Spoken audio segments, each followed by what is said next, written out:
안녕하세요. 제 나이 환갑에 이혼 도장 찍었습니다.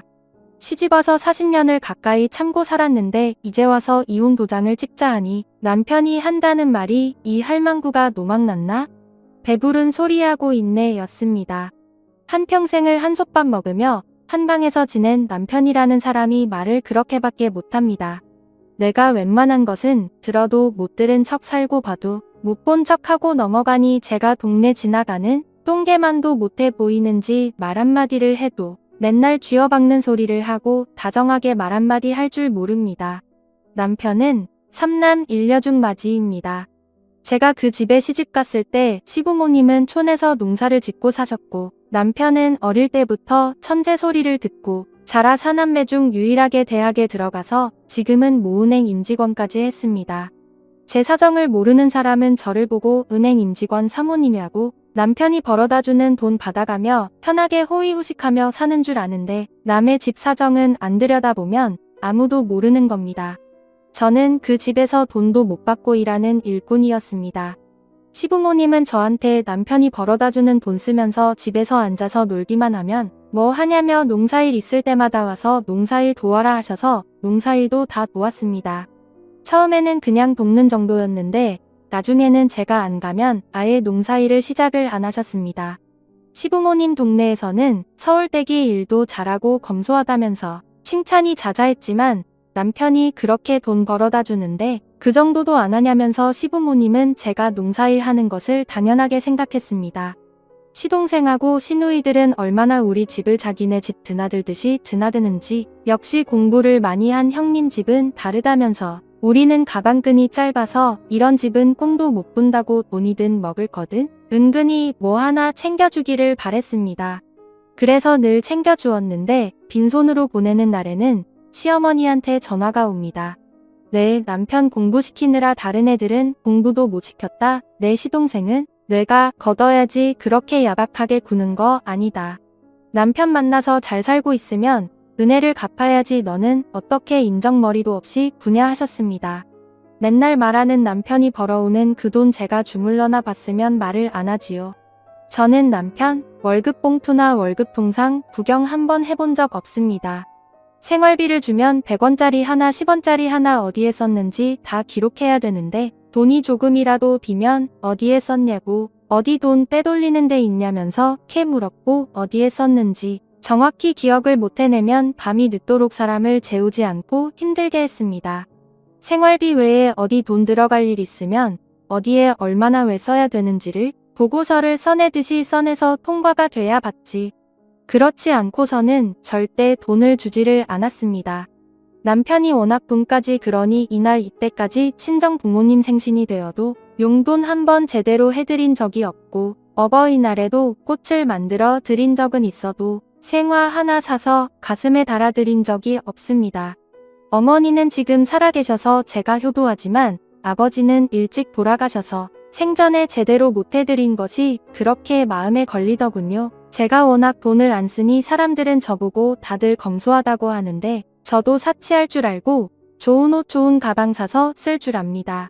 그런데 내 수중에는 그런 것을 살 돈도 없고 남편도 옷 하나 사주는 사람이 아니니 저는 어쩔 수 없이 처녀 때 들었던 가방을 고쳐서 들고 처녀 때 입었던 옷 고쳐서 입고 하는 수밖에 없어 남들 보기에 검소해 보였던 모양입니다. 남편은 저뿐만 아니라 애들한테 쓰는 돈도 얼마나 인색하게 구는지 애들 옷 하나 신발 하나 사주는데도 얼마짜리다 검사를 받아야 되고 조금이라도 비싼 것을 사오면 당장 가서 바꿔 오라고 난리를 쳐서 비가 오든 눈이 오든 다음날 가서 바꿔오지 않으면 집안에 난리가 납니다. 하도 돈 가지고 그러니 나도 나가서 돈을 벌어보겠다고 하면 호강에 받쳐서 배부른 소리 한다고 남편이 벌어다주는 돈이나 아껴 쓰면서 여자는 살림이나 잘하면 되지.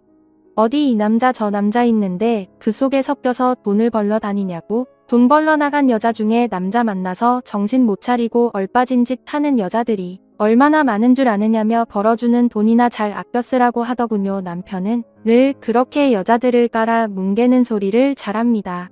뉴스에서 무슨 안 좋은 소식이 나오면 하여튼 여자들이 큰일이야 여자들이 문제야 늘 여자라서 안 되고 여자라서 사고 친답니다. 사람마다 다 다른 것인데 여자라서 어떻고 여자라서 안 된다고 하는 말이 너무 듣기 거북해서 여자들이 얼빠진 짓 하려고 돈 벌러 나가는 게 아니다. 다 능력이 되니까 돈도 벌고 하는 거다 얘기를 하면 이게 요새 간땡이가 추워가지고 버릇없이 말대꾸를 따박따박 한다면서 이런 거는 사흘에 한 번씩 두드려 맞아야 정신을 차리지 하면서 제 머리를 손가락으로 꾹꾹 누르며 쥐어박듯이 했습니다. 집에서는 그렇게 개차반 같이 굴면서 밖에서는 완전히 딴 사람입니다. 자기 품위 유지하는 데는 절대로 돈도 안 아끼고 시간도 안 아끼는 사람이라 머리부터 발끝까지 얼마나 번지르르한지 둘이 같이 어디 나서면 이렇게 능력 있고 훤칠한 남편을 어떻게 만났냐면서 저보고 참 복도 많다 합니다. 그렇게 부러우면 당신이 데려다 사세요 하는 소리가 목구멍까지 올라왔지만 남들 앞에서 그런 말을 할 수도 없었습니다. 밖에서 조금이라도 모양 빠지게 행동하면 집에 들어오면 그날은 난리가 나고 잘못했다고 손발이 들 때까지 싹싹 빌어야 끝이 납니다. 밖에서야 세상에 둘도 없는 번듯한 남편입니다. 밖에 나가면 꼭 차 문도 열어주고 물도 따라주고 내가 손이라도 없는 듯이 다 챙겨주면서 집에 와서는 완전히 반대로 행동을 하는데 그런 이중적인 모습을 볼 때마다 속이 더부룩했습니다. 집에서나 밖에서나 남편하고 같이 있으면 속이 답답하고 조금이라도 많이 먹은 날에는 어김없이 체해서 손가락을 따지 않고는 그냥 넘어갈 수가 없었습니다. 하루는 20년지기 친구가 왜 너는 맨날 집에만 있느냐 밖에 나와라. 내가 맛있는 거 사주겠다 하는 겁니다. 그래서 집에만 있기 갑갑하고 해서 그러마 하고 약속을 잡고 친구 차를 얻어 타고 시내에서 조금 벗어난 근사한 식당을 갔습니다. 이 집이 유명한 갈비집인데 점심 특선으로 나오는 갈비 누룽지 세트가 그렇게 맛나다면서 먹자고 하는 겁니다. 친구하고 밥을 먹으러 들어가는데 그 집에서 남편이 어느 술집 마담처럼 하고 있는 여자의 어깨에 팔을 두르고 얼굴에 입이라도 금방 맞출 듯이 얼굴을 들여다보면서 나오다가 저하고 마주쳤습니다. 남편은 나를 보고 놀라기는 했지만 당황하지는 않았는데 내 친구가 옆에 있는 것을 보고 엄청 당황했습니다. 여자 어깨에 두르고 있던 팔을 황급히 내리더니 아주 신사인 양 정중하게 제 친구한테 인사를 하며 식사하러 오셨느냐고 하더군요. 그러더니 집에서는 도저히 들어볼 수도 없는 다정한 말투로 친구 오랜만에 만났는데 당신이 맛있는 거 사드려 하면서 오늘 20만 원을 지어주더군요. 마음 같아서는 자기가 모으시고 싶은데 지금 고객님하고 나왔다가 돌아가는 길이라 안타깝게도 시간이 안 된다면서요. 저는 가식으로 하는 말들을 들으니 또 속이 울렁거려 혼났지만 알겠다 신경 쓰지 말고 볼일 보라고 남편을 보냈습니다. 친구는 남편이 다른 여자 어깨에 발을 들고 오는 것을 보고 많이 놀라는 눈치였지만 저한테는 놀라운 일도 아니었습니다. 저런 이중적이고 가식적인 사람이 사생활이 깨끗할 리가 없기에 남편이 다른 여자를 만나고 다닌다는 것은 진지하게 눈치채고 있었습니다. 그런데 알아봐야 뭐 하겠나 물어봐야 뭐 하겠나 싶어서 묻지도 찾으려고 하지도 않았습니다. 그저 집에 와서 행패나 안 부리면 좋겠다 싶었지요. 그날 친구 맛있는 거 사주라며 준 20만 원은 집에 돌아와서 다시 내놓으라더군요. 그래서 친구 맛있는 거 사주라고 하지 않았느냐 하니 무슨 밥을 20만 원어치나 먹냐면서 금가루 뿌린 거 썩냐고 나머지 돈 내놓으라더군요. 그래서 점심 특선 15,000원짜리 둘이서 시켜 먹고 17만 원 남은 거 되돌려 주었습니다. 그랬더니 냉면이나 한 그릇씩 시켜 먹지 비싼 것도 먹었다면서 앞으로는 친구 만난다고 싸돌아 다니지 말라고 하더군요. 그런 식으로 자기 눈에 한 번 더 띄면 생활비고 애들 학비고 일체 없다고요. 내 나이 환갑이 될 때까지 겪었던 그 분통 터지는 얘기들을 쓰면 책으로 쓰면 10권도 더 쓸 것입니다. 치사하고 더러운 것은 말도 못하고 밖에서는 세상 둘도 없는 양반인 척 굴면서 집에서는 천하의 상놈처럼 구는 것이 자식 보기도 합니다. 진작에 갈라서지 뭐 타로 참고 살았느냐고 하시겠지만 나는 나보다 내 자식들이 더 중요한 사람이라 차마 자식들을 두고 떠나지 못했습니다. 애들이 어릴 때는 저 어린 것들 내가 없으면 어쩌나 하고 싶어서 못 떠나고 자식이 한 마리의 자식을 떠나고 어쩌나 하고 싶어서 못 떠나고 자식이 학교 다닐 때는 또 그 뒷바라지 하느라 못 떠나고 내 새끼들 클 때까지만 내 새끼들 자리 잡을 때까지만 하면서 지금까지 자식들만 바라보며 살아왔습니다. 그래서인지 자식들도 다 잘 컸습니다. 큰아들은 변리사가 되었고 작은아들은 회계사에서 일을 하고 있고 딸은 고등학교에서 영어 선생님을 하고 있습니다. 큰아들, 작은아들은 좋은 배필 찾아서 가정을 이미 꾸렸고 딸은 아직 결혼 생각 없다면서 아버지 같은 사람 만날까봐 혼자 살고 싶다고 하더라고요. 내가 참 못 볼 꼴을 많이 보였는가 싶어 마음이 아팠지만 요새는 혼자 사는 것도 흠도 아니니 내가 하고 싶은 대로 하라고 했습니다. 그렇게 아이들이 장성하고 나니 내 할 일이 다 끝났다 싶어 마음이 푹 놓여서인지 병이 찾아왔습니다. 소화도 안 되고 몸무게는 자꾸 줄어드는 듯해서 병원에 가서 진단을 받아보니 위암이라고 했습니다. 모든 수술이 다 그렇겠지만 수술 후 장담은 못한다고 했습니다. 이대로 죽을지도 모른다고 생각하니 갑자기 억울한 마음이 들었습니다. 내가 이날 이때까지 살면서 내가 하고 싶은 것도 제대로 못하고 입고 싶은 것도 제대로 못 입고 남편 하나 있다는 것이 평생 좋은 소리는커녕 쥐어 박는 소리만 해댔으니 지금껏 뭐하고 살았나 싶더군요. 만약에 내가 수술하고 몸이 좋아지면 새 인생 살아봐야겠다 생각이 들었습니다. 미운 털 박힌 소리만 하는 남편하고는 깨끗하게 갈라서고 나도 내가 하고 싶은 것을 하면서 살아야겠다 싶었습니다. 그런데 내가 하고 싶은 것이 뭔지 그때까지 한 번도 생각해 본 적이 없어서 내가 무엇을 좋아하는지도 모르고 있었습니다. 그래서 수술하러 들어갈 때까지 내가 제일 하고 싶은 것이 무엇인지 곰곰이 생각해 봤습니다. 그랬더니 뜬금없이 주책맞게도 이 나이에 남자친구 한 사람 만들어서 좋은 데도 놀러 다니고 맛있는 것도 먹으러 다니고 하고 싶었습니다. 나도 여자로 태어났는데 내 인생에 한 번쯤 그런 날이 있어도 되지 않겠나 싶었지요. 그래서 수술하러 들어가기 전에 자식들을 불러놓고 얘기했습니다. 남편이라는 인간은 수술하기 전까지 코빼기도 안 비쳤습니다. 물론 온다고 해도 막아서라고 할 판이었지만 저것은 나이가 먹어도 여전히 인간이 안 되는구나 싶고 내가 저런 것 하고 평생을 살았나 싶으니 내 인생이 더 서글퍼졌습니다.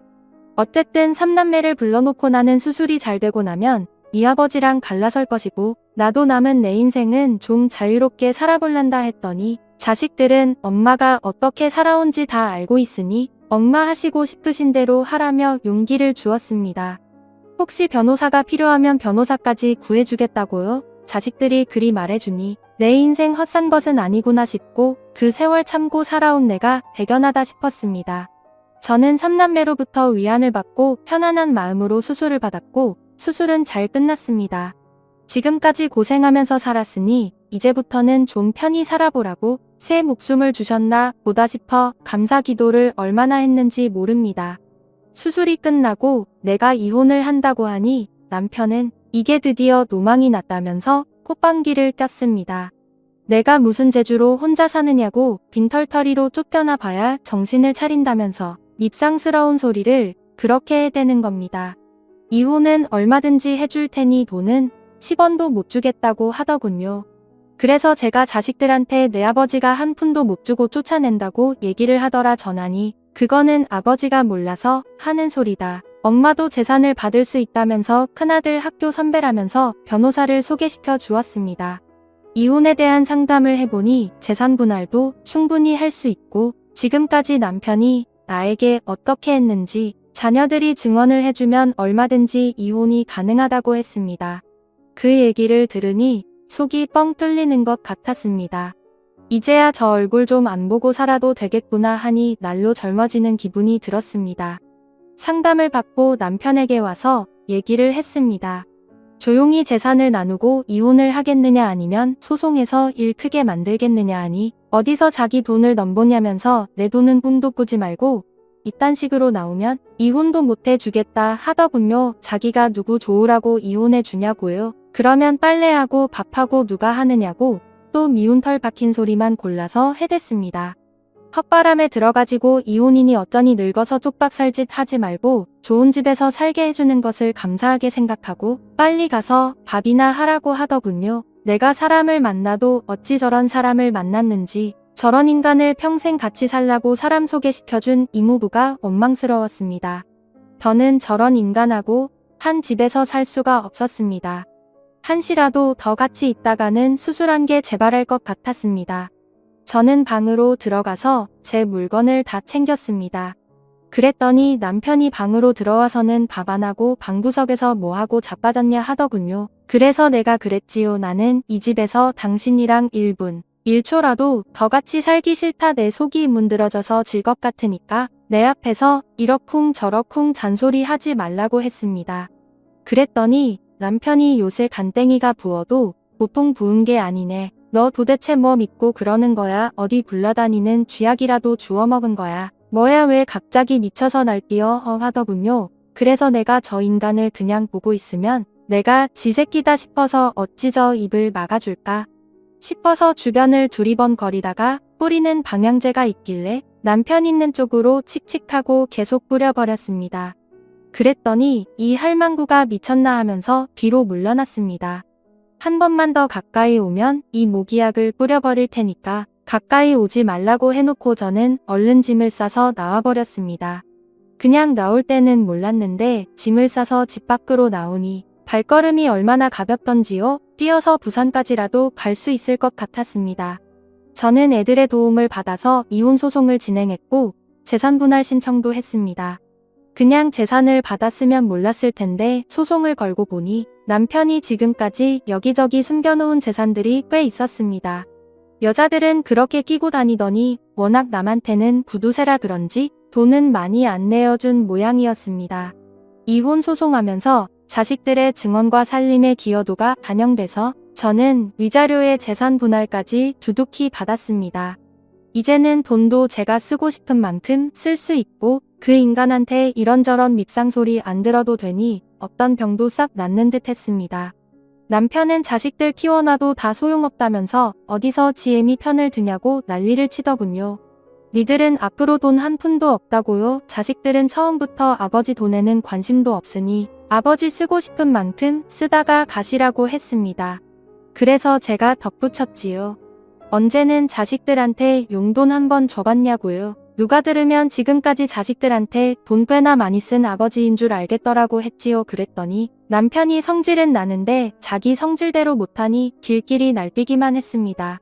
이혼 후에 친구가 저한테 와서 이혼해서 축하한다며 황혼 이혼 축하 선물이 있다고 하더라고요. 그래서 축하 선물이 무엇이냐 하니 남자친구를 소개시켜 주겠다고 하는 겁니다.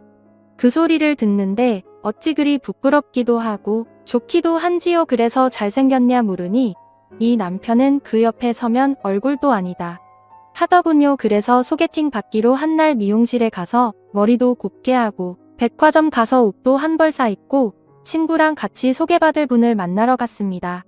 저는 어디서 모델이 와서 앉아있는 줄 알았습니다.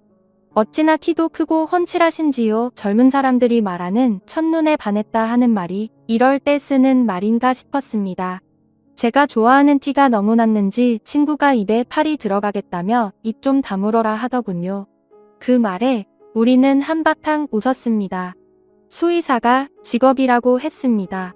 부인과 사별한 지는 10년도 넘었고 자식들도 다 결혼시키고 혼자 지내다 보니 이제는 좋은 사람 만나서 남은 여생 여행이나 다니면서 재미있게 살고 싶다고 하더군요. 그래서 저도 똑같은 마음이라고 했지요. 제가 남자라고는 전 남편 외에 처음 만나보는 거라 쳐다만 보고 있어도 좋더라고요. 주책스러운 말을 해버렸습니다.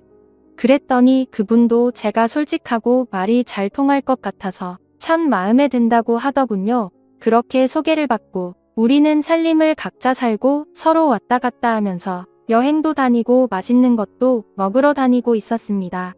그러다 하루는 식당에서 밥 먹고 나오는데 남편을 마주친 적이 있었습니다. 남편이 저를 보고 이제 별 미친 짓을 다 하고 다닌다면서 또 밉상스러운 말을 그분 앞에서 했습니다. 그랬더니 그분이 제 손을 꽉 잡더니 지금까지 저런 사람하고 살았냐고, 이제 내가 옆에 있으니까 걱정하지 말고 상대도 하지 말라고 저를 데리고 가더군요. 그랬더니 남편이 뒤에서 부끄러운 줄도 모르고 소리를 지르길래 저는 하도 통폐해서 혀를 한번 내밀어 보여주고 왔습니다. 제 인생에 이런 날이 올지 누가 알았어요. 자식들 잘 키워놓은 것은 아무리 생각해도 잘했고 이혼한 것은 100번 1000번 잘했다 싶습니다. 이래도 한 인생 저래도 한 인생 남은 인생 즐겁게 살면서 지금까지 웃지 못했던 거 100배 1000배 웃으면서 살아갈랍니다. 얘기 들어주셔서 감사합니다.